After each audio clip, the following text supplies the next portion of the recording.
সত্যিকারের পাপী যারা তারাই থাকে পাঁচতলায়, সাদা সিধা মানুষ যারা তারাই থাকে জেলখানায়, তারাই থাকে জেলখানায়। মামু খালু না থাকিলে, অর্থ করি না খাটাইলে, জামিন হবে না। মাথার বেরেন খাটাই বানাইছে জেলখানা, মাথার বেরেন খাটাই বানাইছে জেলখানা, মাথার বেরেন খাটাই বানাইছে জেলখানা।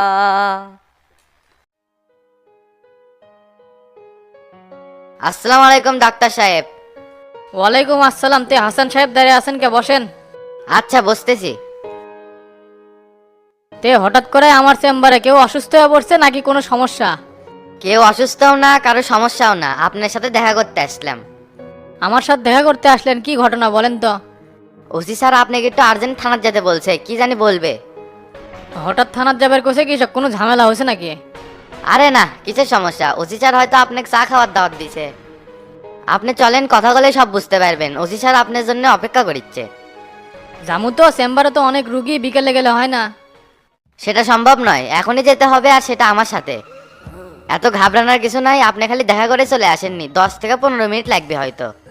থানাত গেলে কি আর 10-15 মিনিটও হবে নি? দুনিয়ার লক্কর ঝক্কর বিষয় এগুলা। অযথা এটি কথা বলে সময় নষ্ট করছেন কৃষক। আপনি চলেন, আপনার বেশি সময় লাগবে না। আর আপনি যতই তাল বাহানা করেন, আপনি যেতেই হবে, এটা আমার দায়িত্ব।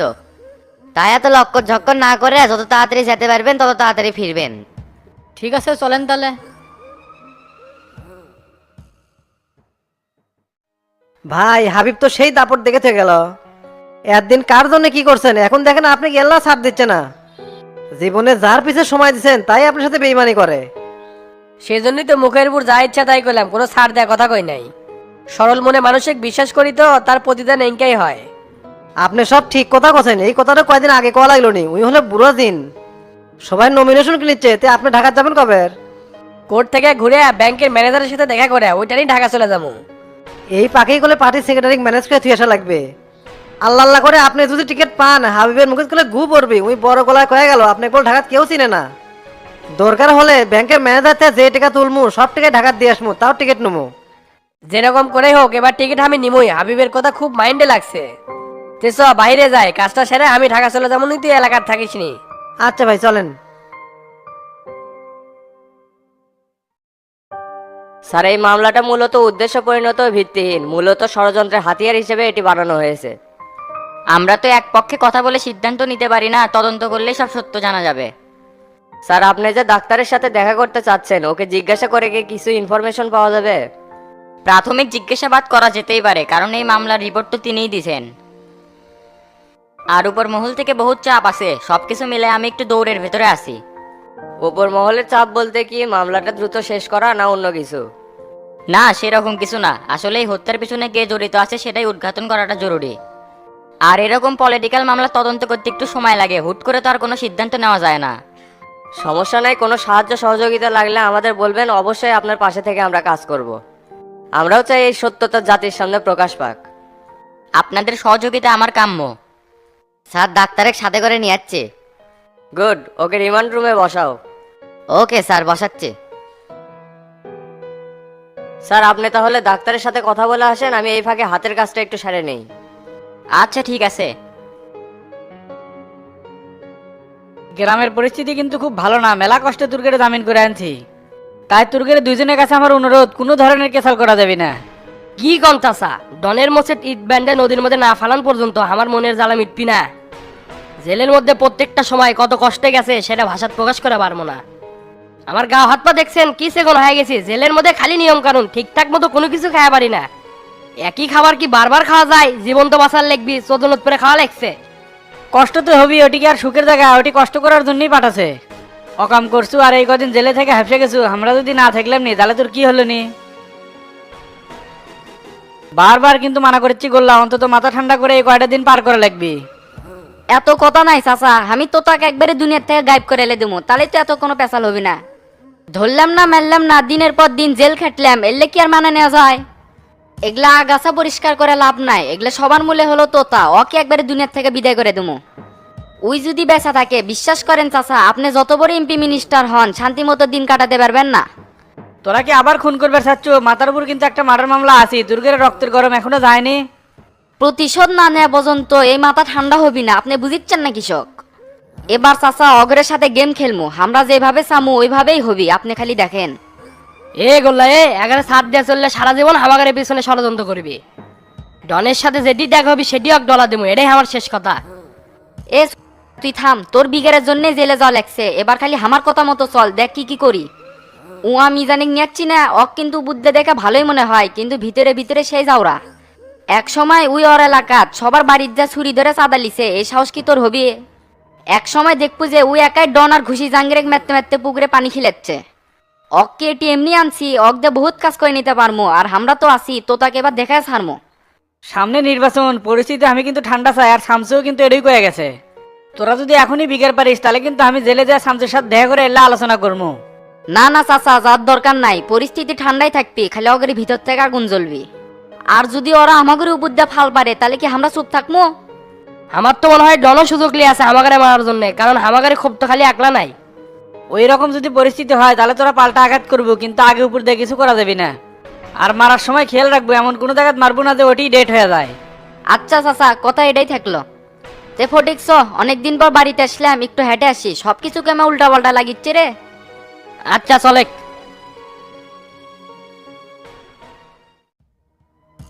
কি ব্যাপার ডাক্তার সাহেব, সবকিছু মিলায় কি ভালো আছেন? এই তো আসি ভালো, কিন্তু একটা জিনিস আমি কিছুতেই বুঝিচ্ছি না, থানা তামাক ডাকা হলো কেন?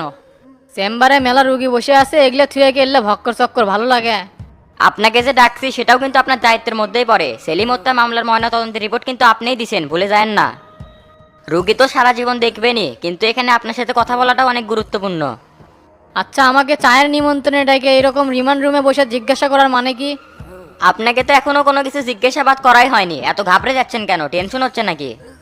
সেন্টি, সেন্টি, জি স্যার বলেন। 2 কাপ কফি নিয়ে আসেন।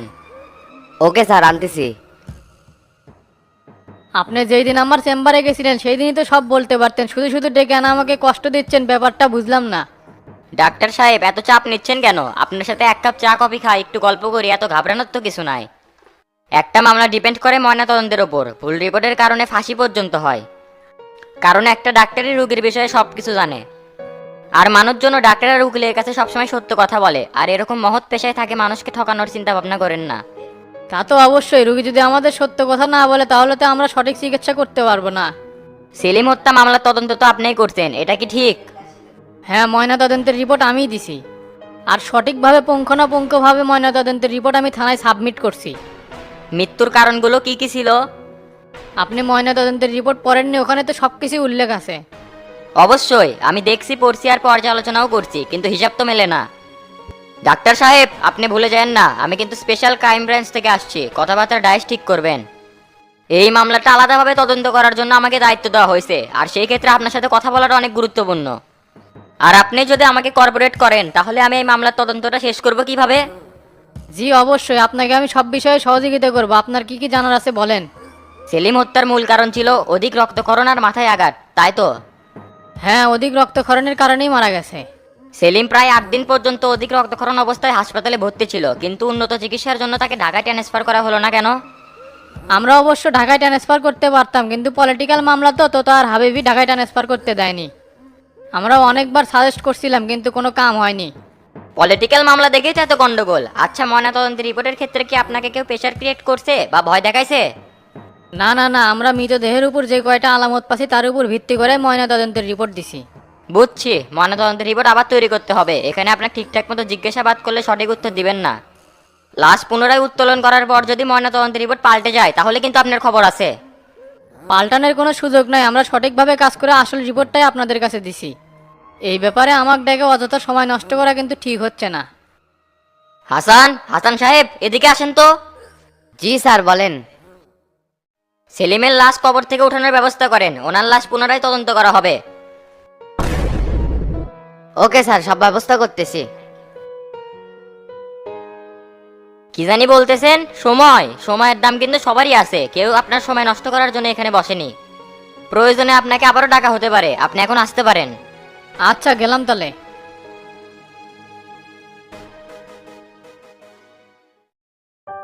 গতকাল তো দেখলাম ফটিকার গোল্লাক নিয়ে আসলু, কোটের বারান্দাত গায়ের সাথে গাও ঠেকলো, তা কথা কলু না। তুইও তো কথা কলু না, তোতা ভাই সাথে আসিল সেজন্য কথা কইস নেই, তুই ভাই মাইন্ডে নেয়। তোকে মন মানসিকতাতে কত ছোট তা আমি ভালো করেই জানি। কাল তোরা করে গেছিল কি জন্যে, ওকে জামিন আটকে দেওয়ার জন্যে, তাই না? আমরা জানি না তোকে ডেট আছিল, তোতা ভাই পুরাতন কেসের হাজির দিবার যায় তোকে সাথে দেখা। ঠিক মতো বিপক্ষে উকিল ধরে দিলে এই ডেটেও জামিন হলেন না। এগের জামিন আটকিবি না বে, এগের নামে তো তেমন গ্রাউন্ড নাই। এল্লা ঝামেলা আছে শামসু ভাই, তা ওটা নিরসনের জন্য ঢাকা থেকে পিবিআই যাচ্ছে, এটা তদন্ত করার জন্য। ডাক্তারে পাশা দিয়ে বাঁশ দিবিনি যদি ময়না তদন্তের রিপোর্ট ভুল হয়। ঝাঁকি পারিস না, সব সত্য বাইরে হয়ে যাবিনি সেলিমের হত্যা নিয়ে কি ঘটছে। পিবিআরসি বড় অফিসার নিয়ে এসে তদন্ত করলেও লাভ হবে না, যেটা ফ্লাশ আছে ওটাই থাকবে। একটা কথা আমার মাথাত কিছুতেই ঢোকে না, যারা মার্ডার করছে তাদের নামেই মামলা দেওয়া হচ্ছে, তাহলে এত সন্দেহ কিসের? আরে শালা শামসু খালি ভালোর ভ্যাস ধরে থাকে, তদন্ত করিতে না আর অনেক কিছু বাড়াবি নে। তুই এখন যা তো, তোর সাথে কথা কওয়ার সময় নষ্ট করে পারবো না, আমার ব্যবসা করা লাগবি, পৌঁছাল আছে। হঠাৎ করে এলাকাত পিবিআই এলো, কথাটা তো ভাই নলেজে দেওয়া লাগবে। আচ্ছা থাক, গেলাম।